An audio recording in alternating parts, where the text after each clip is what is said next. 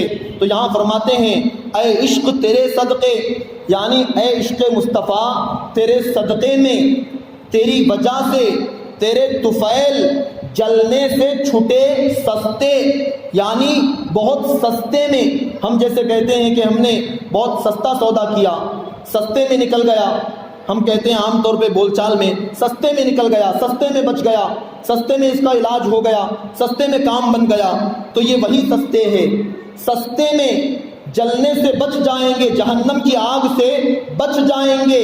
اے عشق تیرے صدقے جلنے سے چھٹے سستے، کیسے چھٹے؟ جو آگ بجھا دے گی وہ آگ لگائی ہے۔ کون سی آگ؟ ہمارے دلوں میں عشق رسول کی جو آگ لگائی ہے، عشق مصطفیٰ کی جو آگ لگائی ہے، یہ ایسی آگ ہے جو قیامت کی آگ کو بجھا دے گی، قیامت کی آگ کو، دوزخ کی آگ کو یہ بجھا دے گی، دوزخ کی آگ کو ٹھنڈا کر دے گی۔ تو فرماتے ہیں اے عشق تیرے صدقے جلنے سے چھٹے سستے، جو آگ بجھا دے گی وہ آگ لگائی ہے، سینے میں جو عشق مصطفیٰ کی آگ لگائی گئی ہے، اس آگ کے طفیل جہنم سے جلنے سے ہم بچ جائیں گے، اور ہمارے سینوں کی عشق مصطفیٰ کی یہ آگ جہنم کی آگ کو انشاءاللہ بجھا دے گی۔ سبحان اللہ۔ اور آخر میں یوں کہتے ہیں کہ طیبہ نہ صحیح افضل، طیبہ نہ صحیح افضل، مکہ ہی بڑا زاہد، طیبہ نہ صحیح افضل، مکہ ہی بڑا زاہد، ہم عشق کے بندے ہیں کیوں بات بڑھائی ہے۔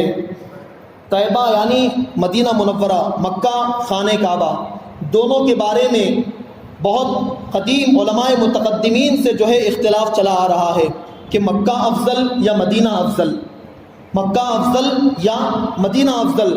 کچھ علماء نے فرمایا کہ مکہ افضل ہے اور کچھ علماء نے فرمایا ہے مدینہ افضل ہے۔ آخر بات کیا ہے؟ بلکہ ایک محقق عالم دین نے، نام میرے ذہن میں نہیں ہے، جب ان سے پوچھا گیا، غالباً حضور اعلیٰ حضرت ہیں یا کوئی اور عالم دین ہے، ان سے جب پوچھا گیا کسی بزرگ سے کہ مکہ افضل یا مدینہ افضل، تو انہوں نے بڑا پیارا جواب ارشاد فرمایا. وہ کہتے ہیں کہ جب تک حضور مکہ میں تھے مکہ افضل تھا، جب مدینہ تشریف لائے مدینہ افضل ہو گیا. حضور جہاں تھے مکہ میں 53 سال رہے، اس وقت تک مکہ افضل تھا. جب 50 پر 3 سال کی عمر میں ہجرت کر کے آقا مکہ سے مدینہ تشریف لے گئے تو مدینہ افضل ہو گیا. اور آج بھی حضور مدینہ میں آرام فرما ہے، تو اس اعتبار سے مکہ سے افضل آج بھی مدینہ کہلاتا ہے. مدینہ آج بھی افضل ہے. تو اس شعر کے اندر فرماتے ہیں طیبہ نہ صحیح افضل. طیبہ اور افضلیت کی بات آئی تو یہ بھی سن لیں، اگر کوئی مسجد حرام میں خانہ کعبہ کے پاس ایک نیکی کرتا ہے اللہ اسے 1,00,000 نیکیوں کا ثواب عطا فرماتا ہے. 1,00,000 نیکیوں کا. اور اسی طرح اگر ایک گناہ کرتا ہے، ایک گناہ ہوتا ہے خانہ کعبہ میں مسجد حرام میں کعبہ کے پاس، تو اس ایک گناہ کا عذاب بھی 1,00,000 گناہوں کے برابر ہوگا. نیکی کا 1,00,000 گناہ، 1,00,000 اگر ثواب ہے تو گناہ کے بدلے 1,00,000 گناہ بھی ہوں گے. یہ خانہ کعبہ، یہ مسجد حرام ہے، یہاں خدا کا جلال ہے. لیکن آؤ اگر مصطفیٰ کا جمال دیکھنا ہے تو مدینے میں آؤ. مدینہ طیبہ میں مسجد حرام میں اگر کوئی شخص ایک نیکی کرتا ہے تو اسے 50,000 نیکیوں کا ثواب ملتا ہے. 50,000 نیکیوں کا ثواب ملتا ہے. اور اگر ایک گناہ کرے، ایک گناہ کوئی غلطی، ایک خطا کرے تو 50,000 نہیں، صرف ایک ہی گناہ کا اسے عذاب ہوگا. ایک ہی گناہ کا عذاب ہوگا. وہاں ثواب زیادہ تھا تو عذاب بھی زیادہ ہے. یہاں ثواب وہاں کے مقابلے میں کم تھا تو عذاب یہاں بہت ہی زیادہ کم ہے، بہت ہی زیادہ کم. یہ میرے مصطفیٰ کی رحمتوں کے دریا ہیں. وہاں جلال خدا ہے اور یہاں جمال مصطفیٰ ہے. وہاں جلال خدا نظر آتا ہے، یہاں حسن و جمال مصطفیٰ نظر آتا ہے. سبحان اللہ. تو ان تمام چیزوں کو مد نظر رکھتے ہوئے فرماتے ہیں طیبہ نہ صحیح افضل، مکہ ہی بڑا زاہد. ہم عشق کے بندے ہیں کیوں بات بڑائی ہے. ہم مصطفیٰ سے محبت کرنے والے، ہم عاشق رسول ہیں، بات بڑھانے کی ضرورت نہیں ہے. چلو ہم مان لیتے ہیں کہ طیبہ نہ صحیح افضل، مکہ ہی بڑا زاہد. ہمیں اس بارے میں بحث نہیں کرنا ہے. ہمارا تو بس اتنا ماننا ہے کہ جہاں مصطفیٰ رہیں وہی جگہ سب سے بڑھ کر افضل ہو جاتی ہے. اگر حضور جب عرش پہ تشریف لے گئے، معراج کا سما، عرش پہ جب حضور تشریف لے گئے تو اس وقت ساری کائنات، ساری دنیا سے افضل جگہ عرش اعظم بن گیا تھا، کیونکہ میرے مصطفیٰ کے قدم اس وقت عرش پہ تھے. لیکن یہ ہماری قسمت ہے، یہ ہماری قسمت ہے کہ حضور نے اپنے آرام کے لیے زمین کو پسند فرمایا ہے، زمین کو پسند فرمایا. ورنہ ساری کائنات میں ان کی حکومت ہے، وہ جس جگہ کو چاہتے پسند فرما لیتے. حضرت ادریس علیہ السلام، اللہ نے جب ان کو معراج عطا فرمائی، جنت و دوزخ کی سیر کرائی، جب وہ جنت میں چلے گئے تو انہوں نے کہا کہ اے اللہ، جنت تو بہت حسین و جمیل، بہت خوبصورت جگہ ہے، میں یہاں سے نہیں جاؤں گا. تو اللہ نے فرمایا کہ اے ادریس، یہاں یہ جنت جو میں نے سجائی ہے، میں نے اپنے محبوب کے لیے سجائی ہے، ان سے پہلے جنت میں کوئی نہیں آ سکتا، کوئی نہیں رہ سکتا. تو حضرت ادریس نے کہا اے اللہ، یہ سارے فرشتے، یہ ساری حوریں، یہ بھی تو جنت میں رہتی ہیں، میں کیوں نہیں رہ سکتا. تو اللہ نے فرمایا یہ سارے حوریں، یہ سارے فرشتے جو جنت میں ہیں وہ بحیثیت خادم ہیں، وہ بحیثیت غلام، بحیثیت خادم خدمت کرنے کے لیے ہیں. تو تم یہاں پہ جنت میں نہیں رہ سکتے. حضرت ادریس علیہ السلام نے عرض کی کہ اے اللہ، اگر یہ بات ہے تو ٹھیک ہے، مجھے منظور ہے، میں بھی تیرے محبوب کا خادم بن کے جنت میں رہنا چاہوں گا. تیرے محبوب کی خدمت کی غرض سے میں بھی جنت میں رہنا پسند کرتا ہوں. تو اللہ نے ان کو اجازت عطا فرمائی. وہ آج بھی جنت میں موجود ہیں. حضرت ادریس علیہ السلام آج بھی جنت میں موجود ہیں. تو جب حضرت ادریس اپنی پسند سے آج سے کئی ہزار سال پہلے جنت میں رہ سکتے ہیں، تو اگر ہمارے آقا محمد مصطفیٰ صلی اللہ علیہ وسلم اگر چاہتے تو اپنے وصال کے بعد یا وصال سے پہلے اپنی مرضی کے مطابق وہ جس جہاں اور جس عالم کو جس جگہ کو چاہے پسند فرما لیتے، لیکن یہ ہماری خوش نصیبی ہے کہ مصطفیٰ آج روئے زمین پر ہمارے درمیان آرام فرما ہے، ہمارے درمیان آرام کر رہے ہیں۔ ہمیں حضور کی قبر کی زیارت نصیب ہوتی ہے، اور میرے آقا کی قبر انور کی زیارت آقا کریم خود فرماتے ہیں کہ من زار قبری کأنہ زارنی، حضور فرماتے ہیں کہ جس نے میری قبر کی زیارت کی وہ ایسا ہے جیسا کہ اس نے میری زیارت کی ہے، اس نے میری زیارت کی ہے۔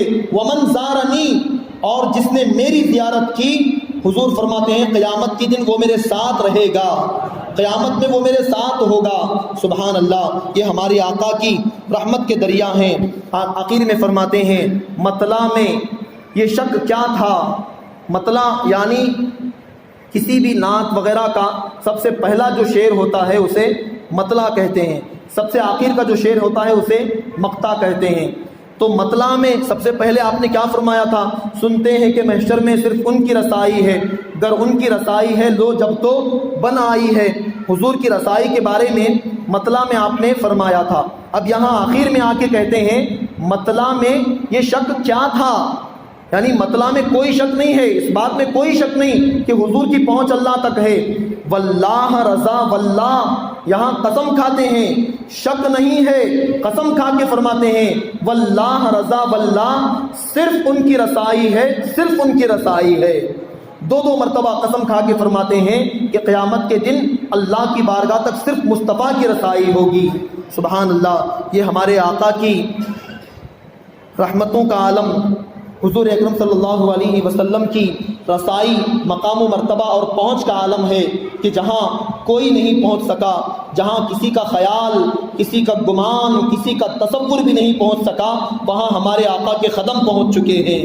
سبحان اللہ۔ تو سامعین محترم، میں نے جو آیت کریمہ پڑھی، اللہ فرماتا ہے ان رحمت اللہ قریب من المحسنین، بے شک اللہ کی رحمت نیک لوگوں کے قریب ہے، نیک لوگوں کے قریب ہے۔ اور ویسے آج ہمارا جو عنوان تھا حضور اکرم صلی اللہ علیہ وسلم کی معافی، آقا کریم کی حیات طیبہ میں معافی کا کیا کردار رہا، معافی کا کیا فائدہ ہوا، اس حوالے سے آج ہمیں کہنا تھا۔ مختصر انداز میں انشاءاللہ عرض کرنے کی کوشش کروں گا۔ ایک مرتبہ ایسا ہوا کہ حضور اکرم صلی اللہ علیہ وسلم کے پاس کچھ مہمان آئے، اور آقا کا یہ طریقہ تھا کہ جب بھی کوئی مہمان آتے تو حضور جو ہے ان کو صحابہ میں تقسیم فرما دیتے۔ کوئی مہمان آ جاتے تو صحابہ میں کہ آپ فلاں کو اپنے گھر میں رکھیے، فلاں کو آپ اپنے گھر میں رکھیے، اس طرح صحابہ کو بتا دیتے، ذمہ داری دے دیتے۔ ایک ایسا شخص تھا جو بظاہر تھوڑا موٹا تازہ تھا، ابھی جو مسلمان نہیں تھا، جب وہ مدینہ طیبہ آیا تو حضور نے اسے اپنے گھر میں مہمان بنایا، حضور نے اسے اپنی مہمانی کا شرف دیا۔ حضور میزبان ہے اور وہ مہمان ہے، حضور کے گھر میں آیا، بظاہر موٹا تازہ آدمی تھا۔ جب کھانا اس کے سامنے پیش کیا گیا تو سارا ہی اس نے کھا لیا، دودھ تھا، جتنا دودھ گھر میں تھا سب کچھ پی گیا۔ اللہ اکبر، کیسے ہمارے کریم آقا ہیں، کیسے کریم ہیں کہ جسے گھر بلایا، جو مہمان بن کے گھر آیا، اس کی خاطر اپنا پیٹ کاٹ کے، اپنی بھوک برداشت کر کے سب کچھ اسے کھلا دیا، پلا دیا، سب کچھ کھلا دیا۔ اسی لیے تو فرمایا جو چاہیں گے، جسے چاہیں گے یہ اسے دیں گے، کریم ہیں یہ، خزانے لٹانے آئے ہیں۔ لٹانا ہمارے آقا کی شان ہے۔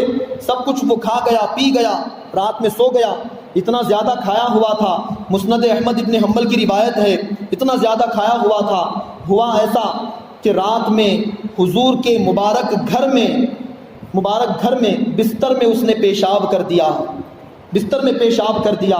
جب صبح ہوئی، آنکھ کھلی تو بہت ابھی منہ اندھیرے، پوری طرح صبح نہیں چمکی تھی۔ شرمندہ ہو کے وہاں سے چلا گیا۔ اسے بڑا عجیب محسوس ہوا، فکر لائق ہوئی کہ انہوں نے اتنی میری مہمان نوازی کی، اپنے گھر میں مجھے کھلایا پلایا، سونے کو جگہ دی، میں نے ان کے ساتھ یہ کیا کر دیا۔ شرم کے مارے صبح اٹھ کے وہ جو ہے مدینہ سے حضور کے گھر سے نکل گیا۔ جب صبح ہوئی، صحابہ آئے، دیکھا، پتہ چلا، کہ بستر میں ایسا ایسا ہو چکا ہے، معاملہ یہاں تک پہنچ چکا ہے، اور صحابہ نے یہ دیکھا کہ حضور اکرم صلی اللہ علیہ وسلم خود اپنے ہاتھ سے پانی لے کے جو ہے اس کے بستر پہ بہا رہے ہیں، اپنے ہاتھ سے حضور پانی بہا رہے تھے۔ اللہ اکبر۔ صحابہ کو بھی کچھ غصہ آیا کہ یہ کیا کر گیا اس نے، رحمت عالم نے اسے اپنے گھر میں جگا دی اور اس نے ایسی حرکت کر دی۔ اللہ اکبر۔ جب وہ مدینہ سے دور چلا گیا، گھر سے نکل بھاگ گیا، تو جانے کے بعد اسے یاد آیا کہ میری سونے کی انگوٹھی وہیں پہ رہ گئی ہے، میری سونے کی انگوٹھی رات میں اندھیرے میں وہیں گر گئی اور میں وہیں بھول کے آ گیا۔ اب سونے کی انگوٹھی کا معاملہ تھا، بڑی ہمت کر کے، بڑی ہمت اور حوصلہ کر کے وہ دوبارہ مدینے میں آیا، حضور کے گھر پہ آیا، اور آنے کے بعد دیکھا کہ صحابہ وہاں پہ جمع ہیں، صحابہ جمع ہیں، اور حضور پانی بہا کے اس گندگی کو صاف فرما رہے ہیں، اس گندگی کو دور کرنے کے لیے رحمت عالم خود اپنے ہاتھوں سے پانی بہا رہے ہیں۔ جب اس نے یہ دیکھا تو حضور کی خدمت میں آیا، خدمت میں آ کے گھٹنوں پہ بیٹھ کے ہاتھ جوڑ کے معافی مانگنے لگا کہ اے اللہ کے نبی، اے محمد عربی، مجھے معاف کر دیں، مجھ سے غفلت ہو گئی، میں نے ایسی حرکت کر دی، مجھے بڑی شرم آئی کہ میں آپ کا سامنا نہیں کر سکتا تھا، اس لیے صبح اٹھ کے میں بھاگ گیا، صبح اٹھ کے میں یہاں سے چلا گیا، آپ مجھے معاف کر دیں۔ اتنا کہنا تھا، حضور اکرم صلی اللہ علیہ وسلم نے فرمایا کوئی بات نہیں ہے، میں نے تمہیں معاف کر دیا ہے، میں نے تمہیں معاف کر دیا۔ گھر آ کے اگر کوئی مہمان کسی کو ذرہ برابر تکلیف دیتا ہے تو انسان بے چین ہو جاتا ہے کہ یار یہ مہمان بھی کیا مصیبت بن گیا، اتنے دن ہمارے گھر رک گیا، اتنا کھانا کھا گیا، اتنا ہمارا خرچہ کر گیا۔ اللہ اکبر۔ گھر میں آ کے رحمت عالم کے قلب اطہر کو تکلیف دینے والے، بستر گندا کرنے والے اس شخص کو جو غیر مسلم تھا، مصطفیٰ نے دم چشم زدن میں یک دم اسے معاف کر دیا۔ جب حضور کی معافی کا یہ دریا اس نے دیکھا تو وہاں سے وہ چلا گیا۔ واپس جانے کے بعد اپنے قبیلے کے 500 افراد کو لے کے وہ حضور کی خدمت میں آیا، 500 افراد کو لے کے آیا اور آ کے حضور کی خدمت میں کھڑا ہو کے عرض کرنے لگا کہ اے اللہ کے نبی، یا رسول اللہ، آپ کی معافی کا منظر، آپ کی معافی اور رحمت کا واقعہ میں نے میرے قبیلے والوں کو، میرے گاؤں والوں کو سنایا تو سب نے بیک زبان اس بات کی گواہی دی کہ جس کی معافی، جس کی رحمت اور جس کا دریائے کرم اتنا وسیع ہے، وہ کوئی دنیا کا عام انسان نہیں ہو سکتا، وہ اللہ کا سچا نبی ہی ہو سکتا ہے، سچا نبی ہو سکتا ہے۔ سارے کے سارے 500 افراد نے کلمہ پڑھ کے جو ہے دامن اسلام کو اختیار کر لیا۔ سبحان اللہ، 500 افراد مسلمان ہو گئے حضور کی معافی کے صدقے میں۔ اللہ اکبر۔ وہ ایک مرتبہ ایسا بھی ہوا کہ نبی کریم صلی اللہ علیہ وسلم ایک درخت کے نیچے آرام فرما ہے، ایک درخت ہے، حضور آرام کر رہے ہیں، اور ایک غیر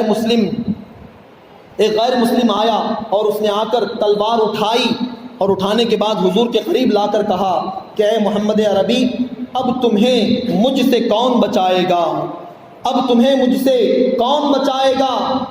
اللہ اکبر۔ اس وقت نبی کون و مکان صلی اللہ علیہ وسلم نے بڑے اطمینان اور پروقار لہجے میں ارشاد فرمایا کہ مجھے میرا اللہ بچائے گا، مجھے میرا رب بچائے گا۔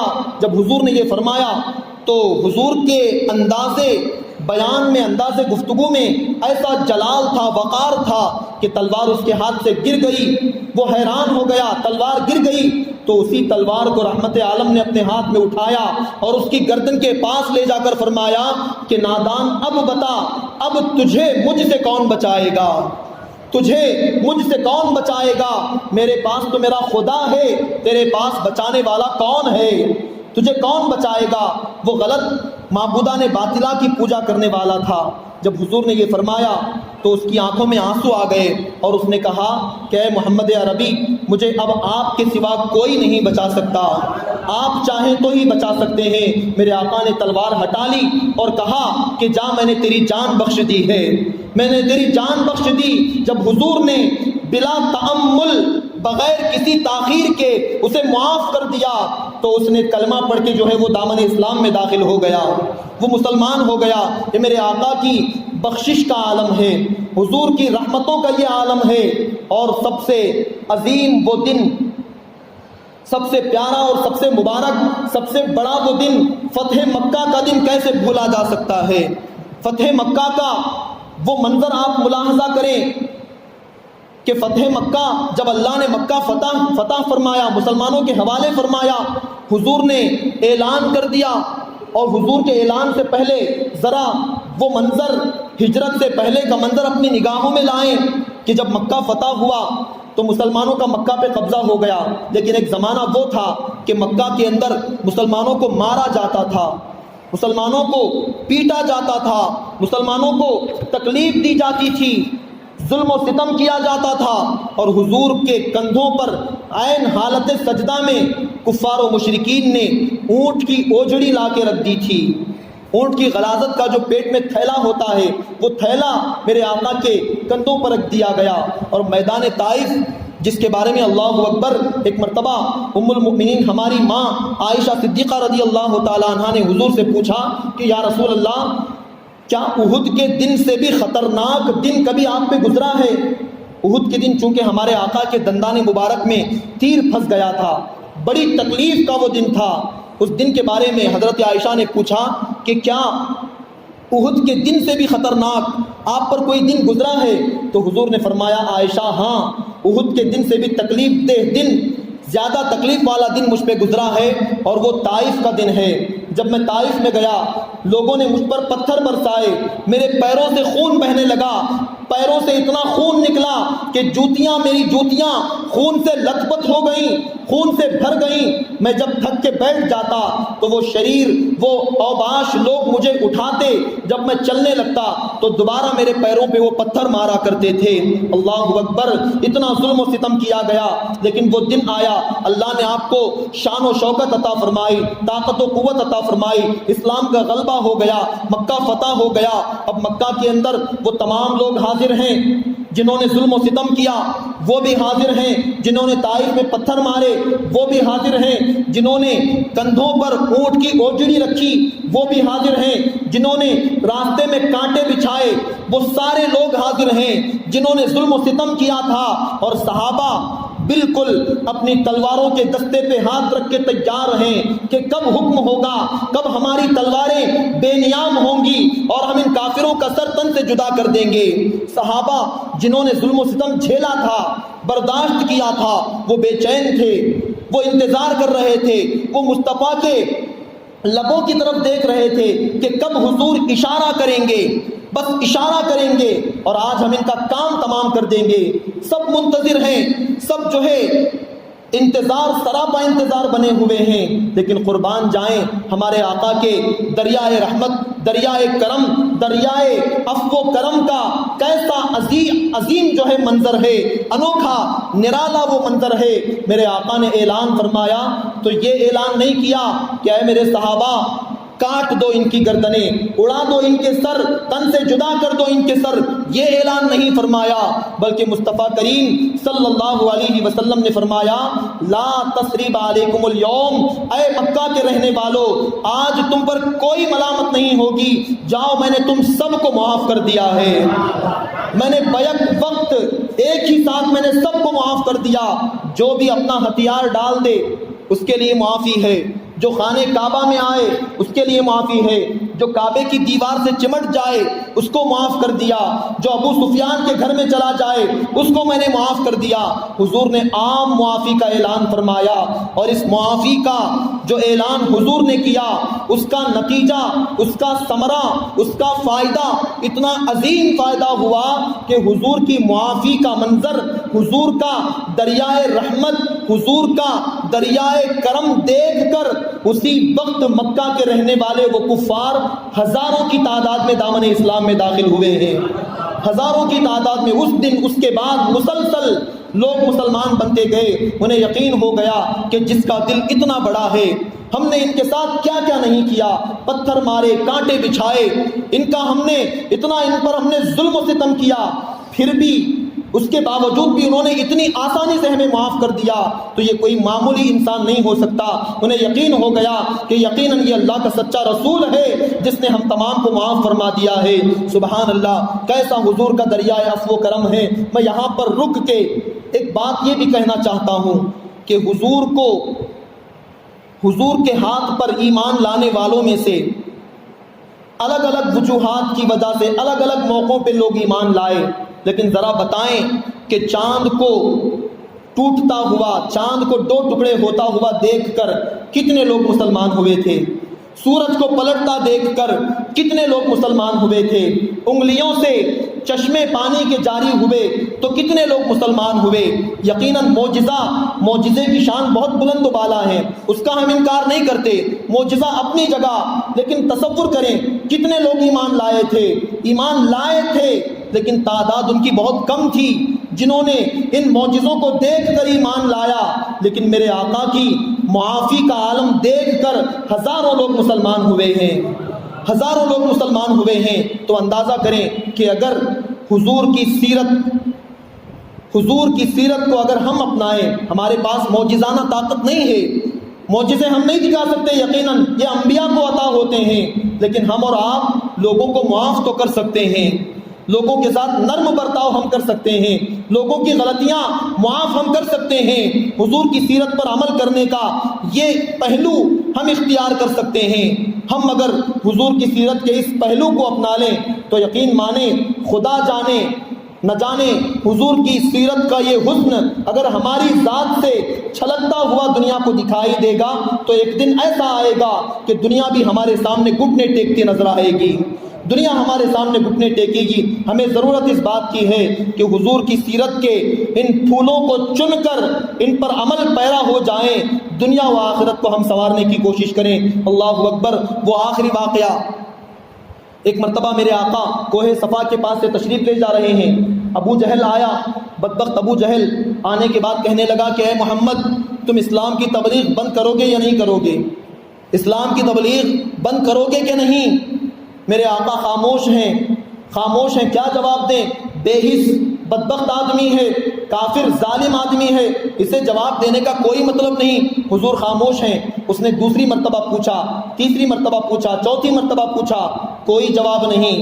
جواب کیسے آتا جب ایک زمانہ تھا کہ لوگ حضرت ابو طالب کے ذریعے حضور کی خدمت میں مکہ کے کفار نے یہ کہلا بھیجا کہ اے ابو طالب، اپنے بھتیجے کو جا کر کہو کہ وہ اسلام کی تبلیغ کو بند کر دے، وہ اگر دولت چاہتا ہے تو ہم سونا چاندی کا انبار اس کے قدموں میں ڈال دیں گے، وہ اگر حسن و جمال چاہتا ہے تو ہم ملک عرب کی بڑی بڑی حسین و جمیل دوشیزائیں اس کے قدموں میں لا کے رکھیں گے، بس اس سے یہ کہو کہ وہ اسلام کی تبلیغ کو بند کر دے۔ جب حضرت ابو طالب نے حضور کی خدمت میں کفار مکہ کی یہ گزارش پیش کی تو قربان جائیں، میرے آقا صلی اللہ علیہ وسلم نے فرمایا کہ چچا جان، آپ جا کر ان کفار سے کہہ دو کہ اگر وہ لوگ میرے ایک ہاتھ میں چاند کو لا کے رکھ دیں اور دوسرے ہاتھ میں سورج کو لا کے رکھ دیں تب بھی میں اسلام کی تبلیغ کو بند نہیں کر سکتا، میں اسلام کی تبلیغ کو روک نہیں سکتا۔ اللہ اکبر۔ یہاں پر ایک بات یہ بھی پوائنٹ کرنے کی، نوٹس کرنے کی ہے کہ میرے آقا نے چاند اور سورج کا ذکر کیوں کیا؟ چاند اور سورج کے بارے میں حضور نے اس لیے فرمایا کہ میرے آقا جانتے تھے کہ ایک دن ایسا آئے گا کہ یہی چاند میرے اشارے سے پھٹ جائے گا اور یہی سورج میرے اشارے سے واپس آ جائے گا۔ میرے آقا جانتے تھے کہ ایک دن ایسا ہونا ہے، اس لیے حضور نے فرمایا وہ چاند سورج بھی لا کے دے دیں تب بھی میں اسلام کی تبلیغ بند نہیں کر سکتا۔ تو چنانچہ ابو جہل نے کہا بند کرو گے کہ نہیں؟ حضور نے کوئی جواب نہیں دیا تو اسے بڑا غصہ آیا، اس نے حضور کے ساتھ گستاخی والی باتیں کی، بکواس اس نے کی۔ گستاخی سے یاد آیا کہ فرانس کا ایک میکرون نام کا ایک بدبخت شیطان ہے جس نے فرانس کی بڑی بڑی جو وہاں کی گورنمنٹ کی جو بلڈنگز ہیں ان پر ہمارے پیارے آقا صلی اللہ علیہ وسلم کے کارٹون بنا کے لگانے کا اعلان کیا ہے۔ حضور کی شان میں گستاخی کرنے کا اس نے ارادہ کیا ہے کہ جتنی وہاں کی گورنمنٹس کی پراپرٹیز ہیں، بلڈنگز ہیں، ان کے اوپر حضور کے کارٹون بنا کے لگائے جائیں گے۔ اللہ اکبر۔ اللہ تعالیٰ ان گستاخوں کو غارت کرے، ان کا انجام بھی وہی ہوگا جو ابو جہل اور ابو لہب کا ہوا تھا، یہ بڑی دردناک موت مریں گے۔ اور آج الحمدللہ رضا اکیڈمی کی جانب سے ٹویٹر پر ایک ٹرینڈ چلایا گیا، جو لوگ سوشل میڈیا سے وابستہ ہیں وہ جانتے ہوں گے۔ ٹویٹر ایک ایسا پلیٹ فارم ہے جہاں پہ آپ اپنی بات کو رکھیں گے، آپ وہاں پہ ٹویٹ کریں گے تو آپ کی بات جو ہے دنیا بھر کے بڑے بڑے لوگ بھی پڑھ سکتے ہیں۔ دنیا بھر میں آپ کی بات پہنچتی ہے. اور یہ ٹویٹر سوشل میڈیا کا اتنا پاورفل پلیٹ فارم ہے کہ اس کی وجہ سے ٹویٹر پر جو چیزیں ٹرینڈ کرتی ہیں، ان چیزوں کی وجہ سے جو ہے کبھی کبھی حکومت اپنے قوانین بھی بدل دیا کرتی ہے، حکومتوں کو اپنے قانون بدلنا پڑتا ہے، اور ٹویٹر کے ٹرینڈز کو جو ہے کئی مرتبہ نیوز چینلز میں بھی دکھایا جاتا ہے. تو جو لوگ سوشل میڈیا سے وابستہ ہیں وہ ٹویٹر سے جڑیں، ٹویٹر میں اپنی آئی ڈی بنا کر ایسے موقعوں پر حصہ لیں. اس کے آج جو ہیش ٹیگ چلایا گیا میکرون دا ڈیول، یعنی یہ میکرون نام کا جو انسان ہے وہ شیطان ہے، میکرون دا ڈیول نام سے ہیش ٹیگ چلایا گیا. اور اس ہیش ٹیگ کو 2 بجے شروع کیا گیا، آج دوپہر میں 2 بجے سے تقریباً 4:30 اور 5 بجے تک جب میں نے دیکھا تو یہ ہیش ٹیگ جو ہے پورے ٹویٹر میں 1 نمبر پہ چلایا جا رہا تھا. یعنی سب سے زیادہ آج کے دن ان 2 گھنٹوں میں جس چیز کو لوگوں نے ہیش ٹیگ استعمال کرتے ہوئے ٹویٹ کیا ہے وہ ہمارے آقا کی عزت پر پہرا دینے والے عاشقان مصطفیٰ نے میکرون دا ڈیول کے نام سے ٹویٹر پر ٹرینڈ چلایا ہے. وہ 1 نمبر پہ پہنچ گیا، اور یقیناً ٹویٹر پہ اس ٹرینڈ کے چلانے کا کوئی ایسا ویسا معمولی مطلب نہیں ہے. اس کی وجہ سے وہاں کی حکومت کو ضرور غور کرنا پڑے گا. ایسا زبردست یہ پلیٹ فارم ہے. تو بہرحال گستاخی کرنے والے حضور کی شان میں وہ تباہ و برباد ہو جائیں گے. مٹ گئے مٹتے ہیں مٹ جائیں گے اعدا تیرے، اعدا یعنی دشمن، مٹ گئے مٹتے ہیں مٹ جائیں گے اعدا تیرے. نہ مٹا ہے نہ مٹے گا کبھی چرچا تیرا، نہ مٹا ہے نہ مٹے گا کبھی چرچا تیرا. ارے اللہ نے جسے فرمایا وَرَفَعْنَا لَكَ ذِكْرَكَ، اے حبیب ہم نے آپ کے ذکر کو بلند کر دیا. جس کے ذکر کو خدا نے بلند کیا ہو اس کے ذکر کو کوئی اور کیا گھٹا سکتا ہے. کسی کی توہین کرنے سے، گستاخی کرنے سے حضور کی شان میں کمی نہیں آئے گی، بلکہ گستاخی کرنے والا اور اس کی نسلیں تباہ و برباد ہو جایا کرتی ہیں. تو ابو جہل نے گستاخی کی، یہاں تک کہ تیر کا جو کمان ہوتا ہے کمان اٹھا کے اس نے حضور کے سر پہ مارا، سر سے خون بہنے لگا. کچھ دیر کے بعد حضرت حمزہ رضی اللہ تعالیٰ عنہ آئے، حضور کے چچا جان پیارے چچا حضرت حمزہ.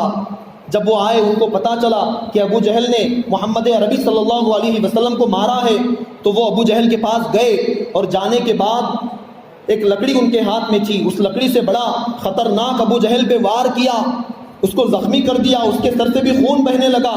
اس کے بعد وہ حضور کی بارگاہ میں آئے. ابھی حضرت حمزہ مسلمان نہیں ہوئے تھے، وہ ایمان نہیں لائے تھے. حضور کی بارگاہ میں آئے، حضور کو روتا ہوا دیکھ کر فرمایا کہ بھتیجے اب رونے کی ضرورت نہیں ہے، پریشان نہ ہو، خوش ہو جاؤ، میں نے تمہارا بدلہ لے لیا ہے. ابو جہل سے میں نے حساب برابر کر دیا ہے، میں نے اس کا سر پھاڑ دیا ہے. تو رحمت عالم صلی اللہ علیہ وسلم نے فرمایا چچا جان مجھے اس طرح کے کاموں سے کوئی خوشی نہیں ہوتی. آپ نے اس کا سر پھاڑ دیا، مجھے کوئی خوشی نہیں ہے.